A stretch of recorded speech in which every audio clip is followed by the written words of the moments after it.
নমস্কার। বনায়নের সবুজ বাংলা। অনিল কুমার পাল। বৃক্ষরোপণ করব এখন, চলছে বর্ষাকাল। সৃজিত বাগান পরিবেশ যখন রক্ষা করে সর্বকাল। সচেতন হয়েছে ওরা, বৃক্ষরোপণে পড়েছে সারা। পলজ বনজ গাছের সারি মনোরম করেছে তারা। ভারসাম্য রক্ষায় প্রাণ বাঁচাতে, নির্মল বায়ু সরায়ে, সবুজ বনায়নে দেশের উন্নয়নে আছে মায়া জড়ায়ে। সবুজের সমাহার সকলের উপহার, বৃক্ষের মাঝে খুঁজি।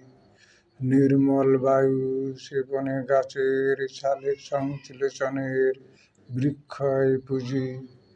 দেশের জনগণ